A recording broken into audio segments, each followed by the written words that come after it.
রাজ্যবাসীর জন্য বিরাট সুখবর। পশ্চিমবঙ্গে আবারও শুরু হতে চলেছে দুয়ারে সরকার প্রকল্প। আর এই দুয়ারে সরকার প্রকল্পের মাধ্যমে যারা যারা নতুন করে লক্ষ্মীর ভাণ্ডারের নাম তুলতে চাইছেন তারা খুব সহজেই এই দুয়ারে সরকার প্রকল্পের মাধ্যমে তাদের নাম নথিভুক্ত করতে পারবেন। চলুন বন্ধুরা দেখে নেওয়া যাক এই দুয়ারে সরকার ক্যাম্প কবে থেকে শুরু হচ্ছে এবং 2024 সালে লক্ষ্মীর ভাণ্ডার প্রকল্পে নাম নথিভুক্ত করতে কি কি ডকুমেন্টসের প্রয়োজন রয়েছে তা বিস্তারিত জেনে নেওয়া যাক। তাই ভিডিওটি শুরু করার আগে চ্যানেলটিকে সাবস্ক্রাইব করে দিন এবং পাশে থাকা বেল আইকনটি অন করে দিন যাতে আপনারা নিত্য নতুন আপডেট সবার আগে পেতে পারেন। পশ্চিমবঙ্গবাসীদের জন্য একাধিক সরকারি প্রকল্প চালু করা হয়েছে। সেই সমস্ত প্রকল্পে নাম নথিভুক্ত করার ক্ষেত্রে যাতে পশ্চিমবঙ্গবাসীদের কোনো সমস্যা না হয় সেজন্য দুয়ারে সরকার ক্যাম্প চালু করা হয়েছে। সম্ভবত এবারের দুয়ারে সরকার ক্যাম্প জুলাই মাস অথবা আগস্ট মাসে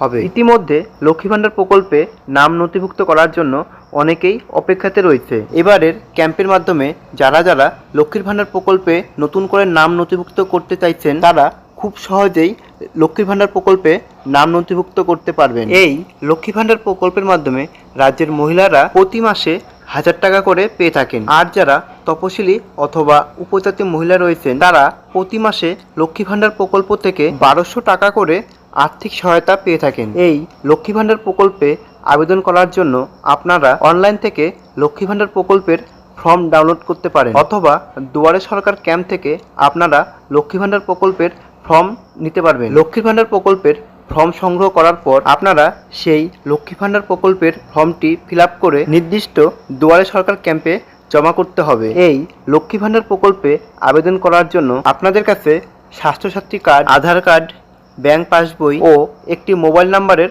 প্রয়োজন রয়েছে। তো বন্ধুরা আপনারা বুঝতেই পারলেন যে এই লক্ষ্মী ভাণ্ডার প্রকল্পে নাম নথিভুক্ত করতে কি কি ডকুমেন্টসের প্রয়োজন রয়েছে এবং কি করে আপনারা আবেদন করবেন সমস্ত কিছু বলা হয়েছে। আপনারা এই সমস্ত ডকুমেন্টস নিয়ে জুলাই অথবা আগস্ট মাসে যে দুয়ারে সরকার ক্যাম্প হবে সেখানে গিয়ে জমা করে দিবেন। তাহলে আপনারাও 1000 টাকা অথবা 1200 টাকা করে সরকারের পক্ষ থেকে আর্থিক সহায়তা পাবেন। ধন্যবাদ ভিডিওটি সম্পূর্ণ দেখার জন্য। যদি ভিডিওটি ভালো লাগে অবশ্যই লাইক শেয়ার করতে ভুলবেন না। আর লক্ষ্মী ভাণ্ডার সম্বন্ধে যদি কোনো সমস্যা থাকে তবে অবশ্যই কমেন্ট করে জানাবেন।